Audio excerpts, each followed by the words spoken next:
अस्सलामुअलैकुम। आज हम डिस्कस करेंगे cyclic structure of glucose and cyclic structure of fructose. तो साइक्लिक स्ट्रक्चर ऑफ ग्लूकोज से पहले हम नॉर्मल स्ट्रक्चर डिस्कस करेंगे। अगर हम अच्छी तरीके से इसको एक्सप्लेन किया तो फिर जो है आपके कोई भी डाउट साइक्लिक में नहीं होगा। तो इसकी नॉर्मल स्ट्रक्चर ऑफ फ्रक्टोज यहाँ है और इसकी साइक्लिक फॉर्म जो है वो यहाँ है। ठीक है, तो पहले हम जो ग्लूकोज और फ्रक्टोज में जो डिफरेंस है वो यानी अल्डिहाइड और कीटोन ग्रुप में है। ठीक है, यानी ग्लूकोज में अल्डिहाइड ग्रुप मौजूद है और फ्रक्टोज को हम देखेंगे तो इसमें कीटो ग्रुप मौजूद है। ठीक है, तो ये जो है फ्रक्टोज में यानी कीटो ग्रुप मौजूद है और यहाँ जो है वो ग्लूकोज में अल्डिहाइड ग्रुप मौजूद है। सो this is the difference of glucose and fructose. इसकी मॉलिक्यूलर फार्मूला जो है वो सेम है लेकिन स्ट्रक्चर में थोड़ा सा डिफरेंस है। तो किस तरीके से, पहले हम ग्लूकोज को देखेंगे। यानी ग्लूकोज को हम देखेंगे तो इसमें 6 कार्बन है, 12 हाइड्रोजन है एंड 6 ऑक्सीजन है। ठीक है, तो दिस इज अ कार्बन 1 2 3 4 5 6। ठीक है, यानी इसमें 6 कार्बन है। हाइड्रोजन हम गिन के रहे 1 2 3 4 5 6 7 8 9 10 11 12। ठीक है, यानी इसमें 12 हाइड्रोजन है। ऑक्सीजन हम देखेंगे 1 2 3 4 5 6। ठीक है, यानी इसमें 6 ऑक्सीजन है।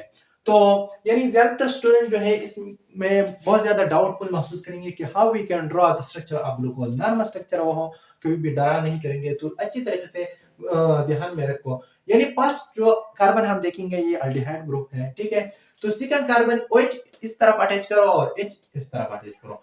थर्ड कार्बन में OH जो है लेफ्ट साइड जो है वो अटैच करो और हाइड्रोजन जो है वो राइट साइड अटैच करो। और जितने भी कार्बन है 4 5 6 इसकी जो ऑक्सीजन यानी OH ग्रुप है वो राइट साइड अटैच करो। So this is the normal structure of glucose. Now we can move to the cyclic. यानी साइक्लिक कैसे तरीके से बनेंगे, तो साइक्लिक स्ट्रक्चर को हम अच्छी तरीके से एक्सप्लेन कर रहा हूं।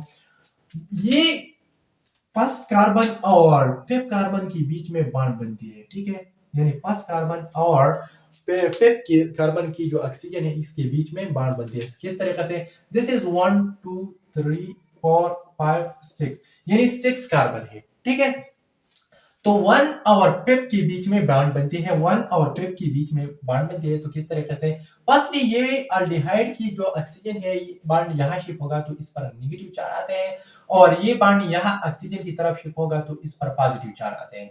जब ये नेगेटिव चार्ज ये पॉजिटिव चार्ज देखेंगे तो इसको इसके साथ बॉन्ड बनती है और ये OH बनती है। ठीक है, ये ऑक्सीजन पर नेगेटिव चार्ज है तो ये इस कार्बन पर अटैक करेंगे और ये बॉन्ड बनती है। सो यानी एक साइक्लिक स्ट्रक्चर जो है वो बनती है 1 2 3 4 5 6। यानी पाइप की जो ऑक्सीजन है और कार्बन 1 की जो कार्बन है इसके बीच में बॉन्ड बनती है और एक साइक्लिक स्ट्रक्चर हमको मिलेंगे। So this is the normal structure of glucose and this is the cyclic structure of glucose. Now we can move to the structure of fructose जो है हम डिस्कस करेंगे।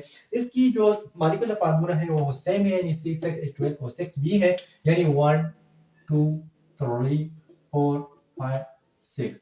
इसकी कॉमन जो टेबल है मैंने पहले बताया कि ग्लूकोज में अल्डिहाइड ग्रुप है और फ्रक्टोज में कीटो ग्रुप है। लेकिन सिर्फ सेकंड डिफरेंस जो है वो इस सेकंड कार्बन और फिफ्थ के बीच में बॉन्ड बनती है। इस ग्लूकोज को हम देखेंगे तो 1 और फिफ्थ के बीच में बॉन्ड बनती है, लेकिन फ्रक्टोज को हम देखेंगे तो सेकंड एंड फिफ्थ कार्बन जो है वो इसके बीच में बॉन्ड बनती है। किस तरीके से, this is the first second third fourth fifth and sixth carbon. ठीक है, तो सेकंड कार्बन यानी ये जो है वो क्या है, यानी पर कीटो ग्रुप मौजूद है इसके बीच में और कार्बन जो फिफ्थ की ऑक्सीजन है इसके बीच में बॉन्ड बचे।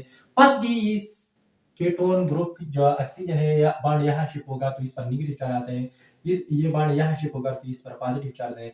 ये ऑक्सीजन इस हाइड्रोजन पर अटैक करेंगे और ये OH बनती है। ये ऑक्सीजन जो है वो इस कार्बन पर अटैक करेंगे और यहाँ एक बॉन्ड बनती है। So this is the cyclic structure of fructose and this is the cyclic structure of glucose. So these are about structure of glucose and cyclic structure of fructose. So inshallah we'll discuss another point of view. So cyclic structure जो है डाइसक्राइन में बहुत ज्यादा अहम है, तो अच्छी तरीके से इसको ड्रा करो, बार बार जो है लिखो, अच्छी तरीके से आपको जहन में आएंगे तो फिर डाइसक्राइन जो है आज अच्छी तरीके से आप जो है ध्यान में रखते हैं। So this is in a part we will discuss another point of view. So firstly take a screenshot.